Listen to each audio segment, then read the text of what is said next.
Picture this. It's 1943 in the middle of the Pacific Ocean. A massive battleship limps into harbor with a gaping hole in its hull, torpedoed by a Japanese submarine. In World War I, this ship would have been finished, forced to make a dangerous months-long journey back to California or left as scrap metal on some distant shore. But something extraordinary is waiting in that harbor. Something that would change naval warfare forever. A colossal steel island that floats on water, capable of lifting an entire warship out of the ocean, as if it were a toy boat in a bathtub. Welcome to the story of the floating Drydock, the unsung hero that kept America's Pacific Fleet alive when defeat seemed certain. When Japan attacked Pearl Harbor on December 7, 1941, they didn't just destroy ships, they destroyed America's ability to fix them. The massive dry docks at Pearl Harbor, those enormous concrete basins where damaged vessels were repaired, lay in ruins. The nearest major repair facilities were in San Diego and San Francisco, over 2,000 miles away. For the U.S. Navy, this was a strategic nightmare. Every damaged ship meant a round trip of over 4,000 miles, taking weeks or even months.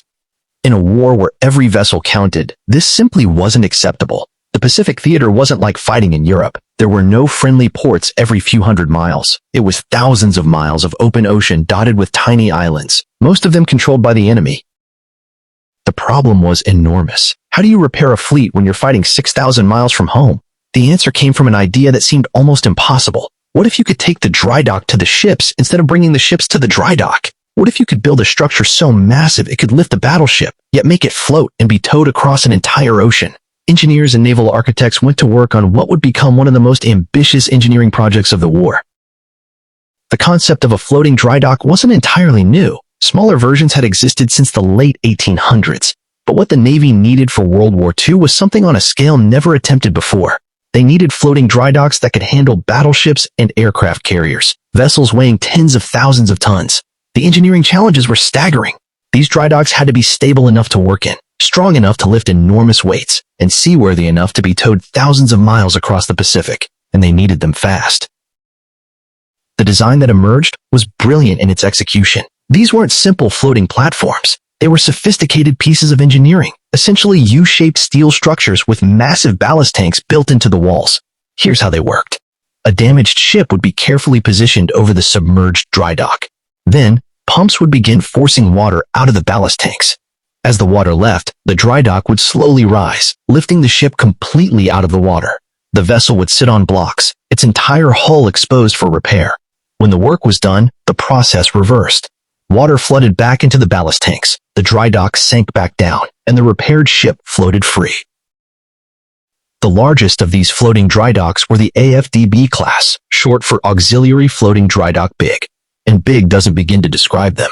These monsters were over 900 feet long and could lift ships displacing up to 90,000 tons. To put that in perspective, that's longer than 3 football fields and capable of lifting the weight of 45,000 cars. They were constructed in sections because they were too large to build in one piece. Some had 10 sections that were assembled like enormous steel Lego blocks. Each section had to be precisely engineered so they would bolt together perfectly, creating a watertight seal that could withstand tremendous pressures. Building these giants required incredible industrial effort. Shipyards across America worked around the clock. The steel alone for one large floating dry dock weighed over 20,000 tons. That steel had to be cut, shaped, welded, and assembled with precision. The ballast tanks had to be perfectly balanced. Too much weight on one side and the entire structure could capsize. The pumping systems had to be powerful enough to move thousands of tons of water, but reliable enough to work in combat zones with limited maintenance. Every valve, every pipe, every weld had to be perfect because lives depended on it. Once completed, these dry docks faced their greatest test, the journey across the Pacific. Imagine trying to tow a structure the size of 3 city blocks across the world's largest ocean. These weren't streamlined ships. They were blunt, rectangular boxes that caught every wave and current. The journey from the west coast to forward bases like Espiritu Santo, Ulithi, or Manus could take months. Tugboats would strain against their tow lines, pulling these behemoths at a crawl, sometimes making only a few knots per hour. They traveled through typhoons and enemy-controlled waters, vulnerable to submarine attacks, unable to defend themselves or maneuver quickly. But when they arrived at their destinations, they transformed everything. Suddenly, the U.S. Navy had repair capability right at the front lines. A carrier damaged in battle could be fixed in weeks instead of months. A cruiser with a twisted propeller shaft could be back in action in days. This wasn't just convenient. It was strategically decisive. The Japanese had no equivalent capability. When their ships were damaged, they faced the same problem America had feared. Long, dangerous journeys back to home ports. Many damaged Japanese vessels never made it home. The floating dry docks became small cities unto themselves. Around them grew entire forward bases. Repair ships, supply vessels, barrack ships, and hospital ships clustered nearby. Thousands of sailors, welders, machinists, and engineers worked around the clock. These men worked in brutal tropical heat, often over 100 degrees inside the steel structures. They worked through air raids, with Japanese bombers trying to destroy these valuable targets. They worked, knowing that if they failed, ships would be lost, and battles could be lost with them. The work was dangerous. Welding, grinding, lifting massive steel plates, all while standing on narrow catwalks high above the water or inside cramped compartments. Industrial accidents were common, but the work never stopped. The impact of these floating dry docks on the war effort cannot be overstated. After the Battle of the Philippine Sea in June 1944, multiple American carriers returned with significant damage. Without floating dry docks, they would have been out of action for months. Instead, they were repaired at Ulithi Atoll in a matter of weeks and returned to combat. At Okinawa, the radar picket destroyers took a horrific beating from kamikaze attacks. Ship after ship limped back with destroyed superstructures, flooded compartments, and casualties. The floating dry docks at Caramaretto kept many of these destroyers in the fight, repairing damage that would have sent them home in any previous war. The story of AFDB-1 illustrates their importance perfectly. This dry dock served at Manus Island in the Admiralty Islands, one of the most active forward repair bases. Between 1944 and 1945, AFDB-1 serviced over 30 major vessels, including battleships, carriers, and cruisers. Each repair job that would have required a ship to return to the United States was completed on site. The cumulative effect was staggering. Keeping those ships in theater added up to years of additional combat capability for the fleet. It's not an exaggeration to say that floating dry docks helped win the Pacific War.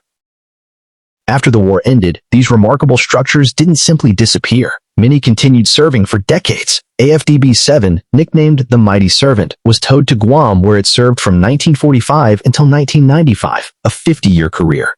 Some were sold to other navies. Some were converted for commercial use. A few still exist today, still doing the job they were designed for over 80 years ago.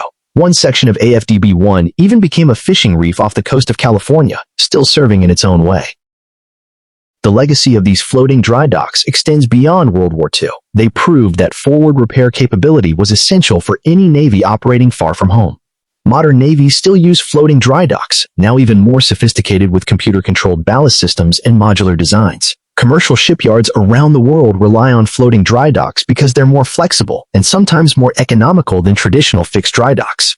The principles developed in those desperate war years continue to influence naval engineering today.